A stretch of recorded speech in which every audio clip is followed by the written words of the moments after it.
रखेंगे। एक्चुअली हम लोग एक स्टूडेंट प्रोटेस्ट के माध्यम से राजनीति में आए। कोई आइडिया नहीं था कि पॉलिटिक्स कैसा होता है, और खासकर कभी मुखिया का चुनाव नहीं लड़े तो बन जाएगा सांसद का चुनाव लड़ेंगे, तो ये तो आइडिया ही नहीं था। तो हमने एक स्टूडेंट का प्रोटेस्ट था झारखंड में, वहां आए, मीडिया के सामने अपनी बातों को रखा, मीडिया में कवरेज मिला, तो पूरे राज्य में हमारे विचारों को सर्कुलेट किया गया। उसके बाद से हर एक पंचायत वाइज, प्रखंड वाइज सभाएं होने लगी और लोग हमारा डिमांड करने लगे, हमें सुनने लगे, और कभी कभी 2 बजे रात तक, 4 बजे रात तक लोग सुनने लगे। तो फाइनली लगभग 1 साल पहले 18 जून को हम लोगों ने डिसाइड किया था कि हम लोग चुनाव लड़ेंगे, और चुनाव लड़ेंगे। हम लोगों ने उसके बाद 6 महीने बाद अपनी पार्टी को रजिस्टर के लिए आवेदन दिया, लेकिन अभी तक हमारी पार्टी का रजिस्ट्रेशन भी नहीं हुआ।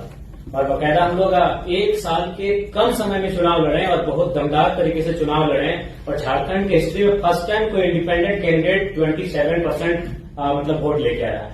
3.5 लाख वोट लेके हम अकेले हैं, जिस लोकसभा चुनाव से हम लड़े थे। और कुल मिलाकर हम लोग 8 प्रत्याशी दिए थे, और लगभग हमारे 6 प्रत्याशी तीसरे पायदान पर रहे हैं। तो इसका मतलब है कि मैं भारत की तो नहीं कह सकता, लेकिन झारखंड के परिप्रेक्ष्य में कह सकता हूं कि झारखंड बदलाव चाहती है, और नो डाउट बदलाव होना चाहिए, क्योंकि झारखंड जिस पृष्ठभूमि से आती है, झारखंड उसके नाम में ही छुपा है। झाड़ यानी जंगल होता है, खंड यानी जमीन होता है, और आज हमारा दोनों चीज संकट में है। जंगल की बात करने वाला कोई नहीं है। उदाहरण के लिए आप देख सकते हैं आज हंसदेव जंगल की क्या कहानी है। आज दिल्ली का टेम्परेचर हम लोग 45 पा रहे हैं, 46 पा रहे हैं, बिल्कुल अपने मतलब अपोजिट पा रहे हैं। झारखंड का वातावरण से जब दिल्ली में हम लोग कदम रखे तो बिल्कुल असहनीय लगा, और हम लोग को लगा भी नहीं कि 2 मिनट यहाँ ठहर पाएंगे।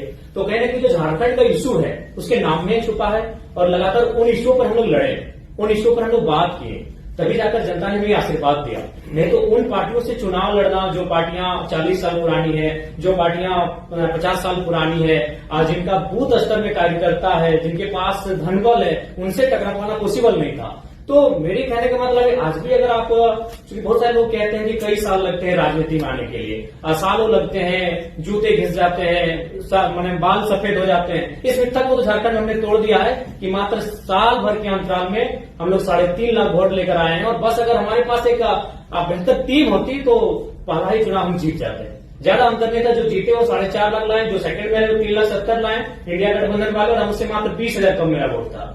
तो इस चीज को तो हमने झारखंड में मतलब एकदम क्लियर कट उत्तर दे दिया है कि समय और साल मायने नहीं रखता है, आपकी आइडियोलॉजी मायने रखती है। और हमारी आइडियोलॉजी स्पष्ट थी।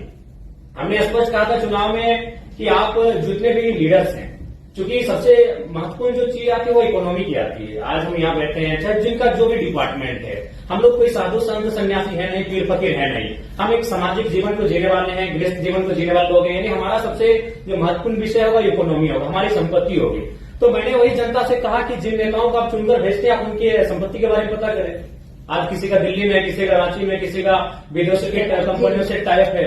एक आपकी बात बढ़ाए भी है, इतना यूथ भी है, तो उसके बारे में आपको क्या लगता है? मेरी भी आशा है कि आप जैसे और लोग चुनाव जीते। हमें जरूरत है, इस बार सिर्फ 7 इंडिपेंडेंट कैंडिडेट हैं, हमें चाहिए कि एक स्ट्रांग डेमोक्रेसी के लिए और आए, क्योंकि आप मुद्दे उठा रहे हैं जो रेलेवेंट मुद्दे हैं।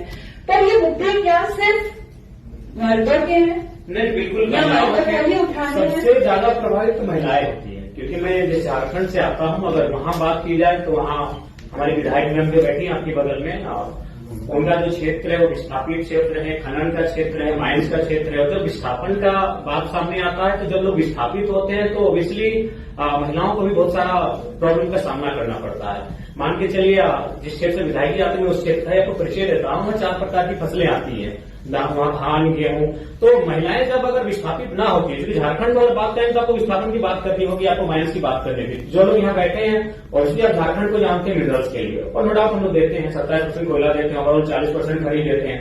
तो अगर हम विस्थापन जब ना होता है तो उस समय महिलाओं की भागीदारी होती है, खेती के माध्यम से हो, साग सब्जी के माध्यम से हो, यानी महिलाओं की परस्पर भागीदारी होती है। अगर पुरुष खेत को जोतने का काम करते हैं तो महिलाएं वहां धान उगाने का काम करती है, उसको रोपने का काम करती है, और फिर महिलाएं जब धान को काटती है तो पुरुष को खेत कर लेकर आते हैं। यानी 50-50% होता है। जब खेत हमारे पास होते हैं तो हमारे पास जो महिलाओं की भागीदारी होती है 50% होती है। लेकिन जब उस क्षेत्र से हम विस्थापित कर जाते हैं, वो क्षेत्र जब गवर्नमेंट किसी परियोजना के लिए ले लेती है तो महिलाएं शून्य हो जाती है, उनके हाथ कट जाते हैं।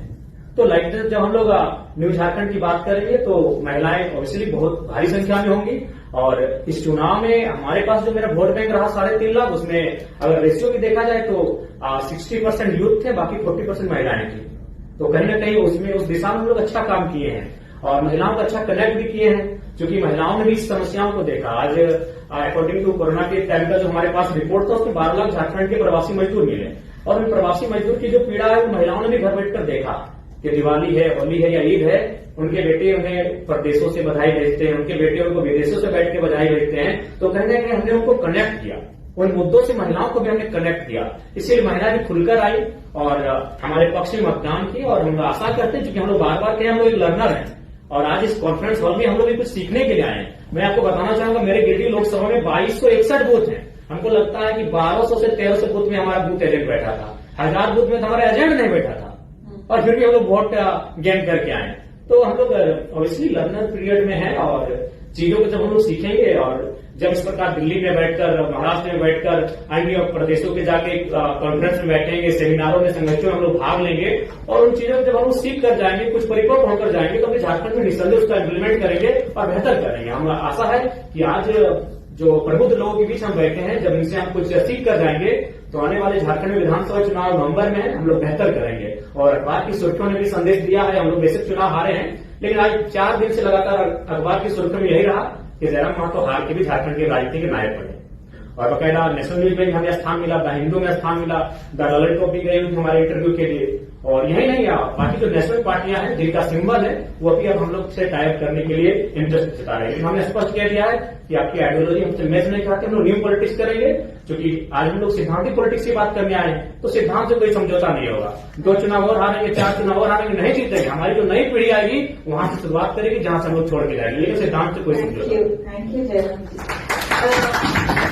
मेरी एक रिक्वेस्ट है, झारखंड के चुनाव आपकी पार्टी ने, आपके मंच में महिलाओं का, और अगर उसमें हम कोई भी मदद कर सकते हैं, मुझे पता है हर कोई मदद करना चाहेगा, क्योंकि कभी भी कुछ नया शुरू होता है तो आशा का भी जन्म होता है।